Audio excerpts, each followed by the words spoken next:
Welcome to PyPod Chronicles, a series that brings our tech blog to life in a whole new way. Covering an array of topics surrounding Python and tech, from programming tips, best practices, and so much more. Let's get immersed in Python with the Nerd Nook on the go. If you've been keeping up with the blog, then you'll know me as Rusty Raccoon. But if you're new here, I'm Josh, your host. Here we are in episode 6, and I gave this a title of Python Data Type Showdowns. I'm excited to have you all here. What will this episode be about? Well, you guessed it. It's going to be about data structures in Python. Let's dive in. As a Python programmer, you're constantly faced with decisions about which data type to use for your code. Should you go with a tuple, a list, a dictionary, or maybe a set? Each data type has its own personality. With strengths and weaknesses that can impact your code's performance as well as its flexibility.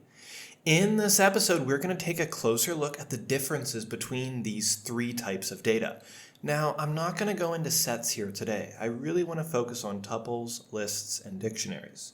At a later stage, I can spend more time, if you guys are up for it, with dictionaries and sets. We are going to give you a few examples to help you make informed decisions about which data type to use.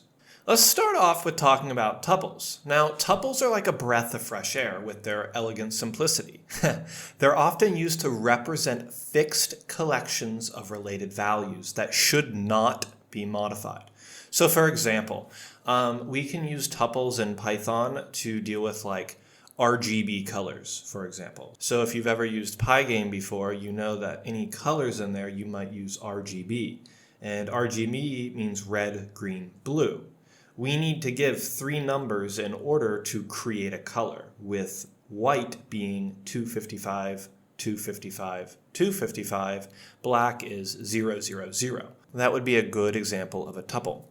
One of the notable features of tuples is their immutability. Once a tuple is created, its elements cannot be modified.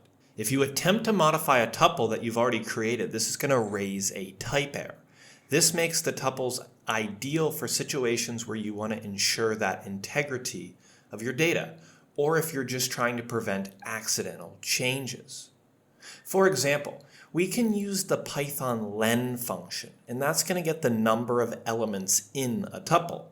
And we could also use the index function from Python to find the index of a specific value within that tuple. Now, tuples also support slicing, and this allows you to extract a portion of the tuple using index ranges. If you're familiar with lists, it's the same way that we cut or remove an element from a list. We can do that with a tuple as well. Imagine a world where things never change once they're set. Data remains constant and no one can tamper with it. Now, that might sound boring, but at the same time, that's also the world of tuples in Python. Tuples are immutable, and they are created by using parentheses. So, for example, I could create a tuple and say fruits equals a set of parentheses, and inside these parentheses, I could say apple, banana, cherry. I have a tuple called fruits, and then I have values inside that I've coded. They're not going to change. Apple, banana, and cherry. You can also use the tuple constructor function. So just tuple function to create one of these guys as well. Anytime we want to index an element from this tuple, I'm going to take the name of the tuple, which in our example today is fruits, followed by the square brackets. Inside the square brackets, you need to put an index or position. So for example, if I say fruits index 0, that's going to get you the first element from your tuple, which in our case for the example was apple. Tuples can have mixed data types as well. In a tuple, I could have a string, a number, and a Boolean. Like if I had person equals John, 25, true, if we wanted to do it like that.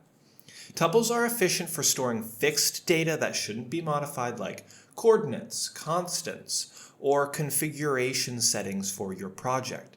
They are also useful for returning multiple values from a function, which we can easily unpack at a later stage.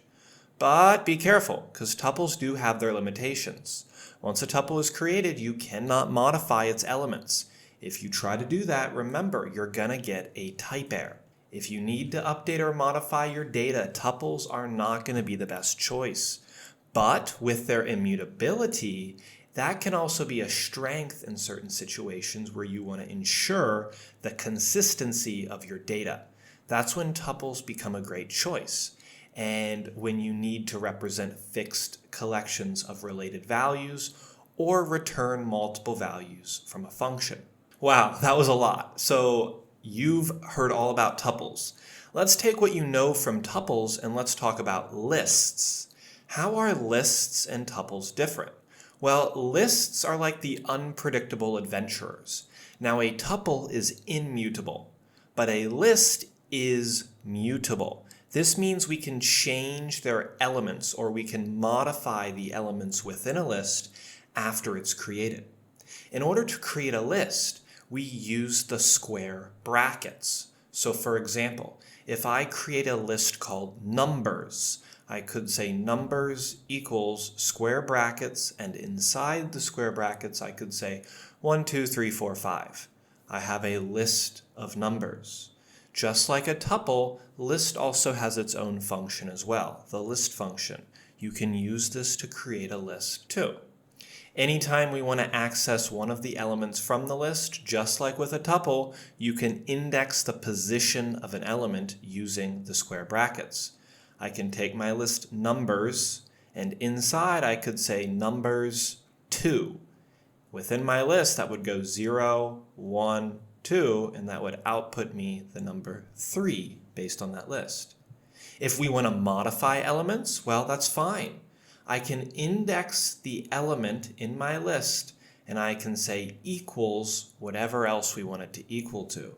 For example, I could say numbers square brackets 1 equals 10. That would change the second element in our list to now become 10. Lists are flexible and versatile, and this makes them perfect for situations where data needs to be modified or updated frequently. They can be used to store collections of items, keep track of dynamic data, and manipulate data in various ways. And the advantage to using lists over tuples is lists also come with many built-in methods from Python, and these are powerful tools. So for example, you now have the append method. Append in English just means add, and this allows you to add an element to a list. You take the name of your list, link it with the append method. Inside the parentheses of append, you put what do you want to add to your list. The opposite of the append method is the remove method. I can remove an element from the list. Or maybe you want to add multiple elements at once. To do that, you can use extend. You'll have to do a little bit of research on your own, but there are a lot of cool list methods you can use to work with this data structure. Although lists are like those unpredictable adventurers, lists can also be prone to unexpected changes. Since lists are mutable, they can also be modified accidentally or intentionally, which may cause some unexpected behavior in your code. If you need to ensure data integrity and prevent unintended modifications, lists may not be the best choice. Think about tuples. But, however, their flexibility and versatility make them ideal for situations where you need dynamic data that can be modified on the go. They're great for that. All right, I've been going for a while now, so let's talk about our last data structure for the day. I want to talk about dictionaries. No, not the kind that has a bunch of words inside that tells you what a word means. No, dictionaries are like the showstoppers of Python data types. Dictionaries are mutable, and they are a collection of key value pairs, also known as associative arrays or hash maps.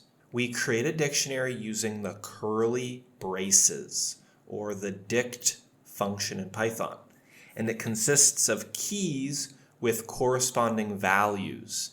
Every key and value is separated by a colon. Every key-value pair is separated by a comma. Dictionaries are like boxes of chocolates with these little key-value pairs, because you can use any hashable data type as keys, like strings, numbers. The values can be any other type of data, like lists or even other dictionaries. This makes them highly versatile. And one of the strengths of dictionaries is their ability to provide fast lookups. So think of it like a mini database, as they're implemented using a hash table.